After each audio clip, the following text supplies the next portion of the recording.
Hello friends, welcome to Renew Study Point 14. Hope you all are doing well and आपकी पढ़ाई भी better होगी, आप भी अच्छे होंगे. सो फ्रेंड्स, आज का जो हमारा टॉपिक होगा वो अबाउट लैंड रिफॉर्म. ठीक है, after independence and before independence Indian economy कैसी थी, ब्रिटिशर्स आए तो इंडियन इकोनॉमी की क्या दशा हुई, इसके ऊपर हम पढ़ेंगे. राइट. एंड हमने भारत ने भूमि सुधार का जो तरीका है वो क्यों अपनाया और इसके अंतर्गत क्या क्या बातें शामिल हैं हम वो पढ़ेंगे. ठीक है, तो लैंड रिफॉर्म का जो टॉपिक है ये बहुत ब्रॉड है, जिससे रिलेटेड वीडियो मैं पार्ट बाय पार्ट डिवाइड करके डालूंगी. सो वीडियो कम टाइम का भी होगा, प्लस आप देख भी सकते हो अच्छे से. नोट्स मेरे हैंड रिटन है, तो मे भी आपको अच्छा लगे. और प्लीज़ अगर अच्छा लगे तो मेरे चैनल को सब्सक्राइब करें, अपने फ्रेंड में शेयर करें, कमेंट ज़रूर करें कि ताकि मुझे मोटिवेशन मिले. ओके, सो आगे चलते हैं हम लोग. सबसे पहले लैंड रिफॉर्म के ऊपर हम थोड़ा सा इंट्रो देखेंगे, देन उसके बाद जो भी चीज़ें इसके अंतर्गत शामिल हैं हम वो करेंगे. ओके, सो देखो आगे. फ्रेंड्स, जो लैंड रिफॉर्म की जो प्रोसेस है कुछ इस तरह से होगा. ये डायग्राम आप देख रहे हो जैसे कि, ठीक है. भूमि सुधार की ज़रूरत भारत में क्यों पड़ी थी? ठीक है, क्योंकि गरीबी ज़्यादा हो गई थी. ठीक है, और भूमि सुधार की ज़रूरत इसलिए भी पड़ी कि कृषि उत्पादकता में कमी आने लगी थी. ठीक है, तो अगर हम कृषि उत्पादकता को भूमि सुधार से अगर हम कृषि उत्पादकता को बढ़ा रहे हैं तो जाहिर सी बात है इससे हमारा कहीं ना कहीं गरीबी निवारण अपने आप होगा. ठीक है, जैसे कि एक छोटा सा ये बनाते रुक जाओ. लाइक देखो, जैसे कि अगर हमें भूमि सुधार अगर हमने कर ली है, ठीक है, इससे कहीं ना कहीं कृषि उत्पादकता में सुधार आएगी. अगर कृषि उत्पादकता में सुधार आएगी तो वो कहीं ना कहीं आपके गरीबी निवारण जो है उसको आगे बढ़ाएगा और गरीबी कहीं ना कहीं दूर होगी. ठीक है, सो इसी के ऊपर हम बात करेंगे. ठीक है, इसी के ऊपर हम बात करेंगे. तो जो आपका पूरा लैंड रिफॉर्म है इसी डायग्राम पे बेसिस है कि मतलब इस डायग्राम के थ्रू हम इस चीज़ को समझेंगे. फ्रेंड्स, आपको पता है कि भारत में जो आज गरीबी हम देखते हैं जो व्यापक रूप से फैली हुई है, ये आज की उपज नहीं है. जब गरीबी कब से हुई? जब अंग्रेजी राज भारत में आया. ठीक है, अंग्रेजों के आने से पहले जो भारत की अर्थव्यवस्था बहुत स्वावलंबी थी. ठीक है, अनेक विदेशी यात्रियों में आप उस समय के वृतांत से हम पता कर सकते हैं, हम पढ़ सकते हैं कि बाकी देशों की तुलना में भारत की स्थिति कितनी अधिक थी, कितनी अधिक विकसित थी. ठीक है, जैसे कि आप कला कौशल को देख लो, औद्योगिक उन्नति को देख लो. ठीक है, तो भारत की उन्नति कहीं ना कहीं इसमें है. लेकिन और ये भी देखते हो कि प्राचीन भारत में क्या भारत को कहा गया है? सोने की चिड़िया. ठीक है, सोने की चिड़िया के नाम से प्रसिद्ध था. ठीक है, किंतु क्या हुआ बीच में 200 वर्षों के लिए विदेशी शासन से भारतीय अर्थव्यवस्था को क्या हुआ? बिल्कुल तोड़ मरोड़ के रख दिया. ठीक है, भारत की अर्थव्यवस्था जो थी वो बिल्कुल अस्त व्यस्त हो गई. ठीक है, तो जो लैंड रिफॉर्म है इसी के ऊपर ज़्यादा है आपका कि लैंड रिफॉर्म करने की हमें ज़रूरत क्यों पड़ी थी. और इसी में हम एक टॉपिक और लेंगे कि जो ब्रिटिशर्स थे उनके शोषण करने के क्या तरीके थे. ठीक है, सो हम स्टार्ट करते हैं हमारा यूनिट. सो फ्रेंड्स, ये थोड़ा सा हमारा इंट्रो है अबाउट लैंड रिफॉर्म. ठीक है, तो सबसे पहले देखो, भारत में कृषि उत्पादकता को बढ़ाने के लिए मोस्ट ऑफ ऑल की गरीबी निवारण है, चाहे कोई भी चीज़ अगर आप करना चाह रहे हो तो उसके लिए हमें क्या करना होगा? सोशल जस्टिस को अपनाना होगा. सामाजिक न्याय की जो धारणा है इस चीज़ पे हमें बल देना होगा. ठीक है, सामाजिक न्याय कहने का मतलब ये फ्रेंड्स कि सभी को न्याय मिलना चाहिए. ठीक है, रंग रूप के आधार पर, चाहे मसल्स है, चाहे धन दौलत है, अमीर गरीब है, इनके बेसिस पे हमें मतलब नहीं, इनके बेसिस पे हमें न्याय होना चाहिए.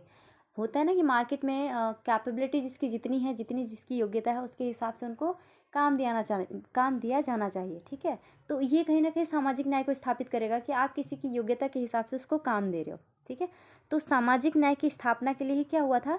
कृषि उत्पादकता को बढ़ाने के लिए और इसी के साथ गरीबी दूर करने के लिए ही भूमि सुधारों की आवश्यकता पड़ी थी. ठीक है, और इसमें देख लो काश्तकार, इसमें काश्तकार एक टर्म है, काश्तकारों या फिर काश्तकार पढ़ोगे आप तो काश्तकार का मतलब होता है जो अपनी दूसरों की खेती पर जाकर काम करते हैं. ठीक है, जैसे कि कोई मालिक है, ठीक है, आपने उसकी आप क्या करोगे? मजदूरी कर रहे हो, दूसरे की खेत में जाके काम कर रहे हो, तो वो क्या होता है? काश्तकार. ठीक है, आप इसी में एक टर्म और पढ़ोगे खुद कास्ट का मतलब क्या होता है? अपनी ही खेती पर खेती करना. ठीक है, तो कुछ ऐसे टर्म्स भी होते हैं जिसको आपको ध्यान में रखना है. तो इसके अलावा काश्तकारों का शोषण रोकने के लिए भी भूमि सुधार की ज़रूरत पड़ी थी. ठीक है, तो अब इसी के अंतर्गत हम ये डिस्कस कर लेते हैं कि जो औपनिवेशिक शोषण था वो कैसे तरीके अपनाते थे. तो फ्रेंड्स, तरीकों में आप देख सकते हैं जो सरकारी सामान की खरीदने की जो नीति थी इसके थ्रू कहीं ना कहीं वो भारत की अर्थव्यवस्था में प्रभाव डाल रहे थे। दूसरा अगर कोई रीज़न देखोगे तो विदेशी मुद्रा मुद्रा में जो दरें थी उसमें हेर फेर किया जाता था ब्रिटिशर्स के द्वारा, ठीक है। प्लस ब्रिटिश शासन के खर्चे बहुत ज़्यादा थे, ठीक है। व्यापारिक नीतियाँ उनके ही द्वारा अपनाई जाती थी जो भारत के लिए होता था, ठीक है। आप पहले देखोगे जब ब्रिटिशर्स आए थे भारत में, लेकिन उससे पहले क्या देखोगे, लोग अपनी मर्ज़ी से कृषि क्या करते थे, उनके हिसाब से कौन सी कृषि कब करनी चाहिए वो क्या करते थे। मतलब वो अपनी मर्ज़ी के मालिक थे कि अपनी भूमि पर वो किस प्रकार की कृषि करना चाहते हैं। लेकिन जब ब्रिटिशर्स भारत में आए तो क्या हुआ, आपने सिंथेटिक नील की खेती को उन्होंने प्रोत्साहित किया, ठीक है। तो उस टाइम पे जब ब्रिटिशर्स आए तो किसानों के पास कोई विकल्प नहीं था कि अपने मनपसंद से कोई कृषि करें या फिर कुछ करें। सिर्फ अंग्रेज़ों की पसंद या फिर ब्रिटिशर्स की पसंद से ही वो कृषि किया करते थे। उसमें भी उन्हीं को टैक्स देना होता था। ये नहीं है कि उन्होंने अपनी कृषि करी तो उनको पैर कुछ मिल रहा है, नहीं, उसके ऊपर भी उन्हें टैक्स देना पड़ता था, ठीक है। तो ये तरीके थे कुछ। और आप मोस्टली देखोगे जो ईस्ट इंडिया कंपनी जो भारत में आई है, ठीक है, ईस्ट इंडिया कंपनी जब भारत में आई तो इसका मेन मोटिव क्या था, क्योंकि भारत एक बहुत बड़ा बाज़ार है, तो इस बाज़ार का द्वार खोलने के लिए ही ईस्ट इंडिया कंपनी भारत में आई, ठीक है। तो ये कहीं ना कहीं क्या है, हमारी अर्थव्यवस्था पे प्रभाव तो डालेगा ही, ठीक है। आगे देखते हैं। इसमें देखो जो लैंड रिफॉर्म हुआ था उसमें जो जो बातें ध्यान देने योग्य हैं वो सारी मैंने यहाँ पे डायग्राम के थ्रू लिख रखा है, ठीक है। इसके आगे हम एक एक पॉइंट को समझेंगे। तो जो अगले पार्ट की वीडियोस आएंगे उसमें हम पार्ट को डिफाइन करेंगे, इसके बारे में पढ़ेंगे, ठीक है। इसमें सिर्फ आपको इतना देखना है कि लैंड रिफॉर्म की ज़रूरत क्यों पड़ रही है, ठीक है। प्लस इसमें हम क्या क्या चीज़ों को अपना करके लैंड रिफॉर्म को इम्प्रूव कर सकते हैं, ठीक है। और भारत में कृषि उत्पादकता को बढ़ा करके गरीबी को दूर कर सकते हैं। पहले देखो, सबसे पहले क्या है, छोटे खेतों की समस्या से छुटकारा पाना। छोटे खेतों का मतलब क्या है, आप इसमें कुछ टर्म्स पढ़ोगे, उपविभाजन, अपखंडन, अपविभाजन, ठीक है। इसको ये तो लास्ट पार्ट होगा आपका जो मैं वीडियो डालूंगी, तो उसमें हम पढ़ेंगे उपविभाजन है, चाहे उपखंडन है, अपखंडन है। तो यहाँ पे डिफाइन हो जाएगा आपको कि छोटे खेतों की समस्या का कहने का अर्थ क्या है, राइट। अगला देखो, भारत की कृषि उत्पादकता को कम होने का एक सबसे बड़ा कारण क्या था, इंस्टीट्यूशनल फैक्टर्स, ठीक है। कृषि उत्पादकता जो कम हुई उसमें क्या था, इंस्टीट्यूशनल फैक्टर। ये क्या है, या तो खेतों का आकार छोटा है या फिर काश्तकारों का शोषण होता था, ठीक है। जो ब्रिटिशर्स जो वो काश्तकार जिसे हम कह रहे हैं वो अपनी ही खेती पे खेती करते थे, लेकिन किस नाम से, काश्तकार के नाम से, ठीक है। तो इनकी समस्याओं को दूर करने के लिए क्या है, इंस्टीट्यूशनल फैक्टर्स कहीं ना कहीं कारण बनता है, ठीक है। और अगर हमें कृषि उत्पादकता को बढ़ाना है, लैंड रिफॉर्म को इम्प्रूव करना है, तो हमें किस चीज़ पे ध्यान होगा, इंस्टीट्यूशनल फैक्टर्स के साथ साथ तकनीकी सुधार पर भी हमें बल देना होगा, ठीक है, जिससे हम भारत में कृषि उत्पादकता को इम्प्रूव कर सकें। आगे देखो, ये तो हो गया। देखो, भारत में गरीबी निवारण की दृष्टि से भूमि सुधारों को आवश्यक माना गया है। मोस्ट ऑफ ऑल जो डायग्राम मैंने बनाया है वो मैंने बता दिया कि अगर भूमि सुधार किया जाता है तो इससे कृषि उत्पादकता बढ़ेगी। अगर कृषि उत्पादकता बढ़े तो कहीं ना कहीं वो अपने आप गरीबी निवारण कर सकती है, ठीक है। एक सेंसस है, सोशियो इकोनॉमिक कास्ट सेंसस 2011। इसके अनुसार भारत में लगभग 56% जो ग्रामीण परिवार है वो भूमिहीन है। कहने का मतलब ये है कि भूमि तो उनकी है लेकिन उस पर राज किसका है, किसी और का है, ठीक है। किसी और के द्वारा, उन्हीं की भूमि पर उन्हीं के द्वारा खेती कराया जाता है। तो ये जो सेंसस आपने देखा है ये 2011 का है। तो ये डाटा वहाँ काम आते हैं, जैसे कि आप कोई कॉम्पिटिटिव एग्ज़ाम दे रहे हो तो वहाँ पे ये ज़्यादा काम आता है, ठीक है। अगला देखो, वर्ल्ड बैंक है, ठीक है। वर्ल्ड बैंक ने क्या कहा था कि भारत जैसे राष्ट्रों को ग्रामीण क्षेत्रों की गरीबी दूर करने के लिए क्या करना होगा, भूमि सुधारों के करने पर बल देना होगा। इसने भी लैंड रिफॉर्म की बात की है। वर्ल्ड बैंक ने भारत को क्या एडवाइस किया कि भारत जैसे जो भी राष्ट्र हैं जो ग्रामीण क्षेत्रों में गरीबी दूर करना चाहते हैं उनको क्या करना होगा, सबसे पहले किस पे बल देना होगा, लैंड रिफॉर्म पे, राइट। आगे देखो, जो भारत में भूमि सुधारों की रूपरेखा है हम उसको देखेंगे। यहाँ ये डायग्राम के थ्रू आप समझ जाओगे कि भारत में किन किन चीज़ों के बाद भारत में लैंड रिफॉर्म हुआ है, ठीक है। देन इसके बाद हम इसके पॉइंट्स को अगले पार्ट में डिवाइड करेंगे और अगले पार्ट में देखेंगे। तो जो भारत में भूमि सुधारों की रूपरेखा थी कुछ ऐसी थी।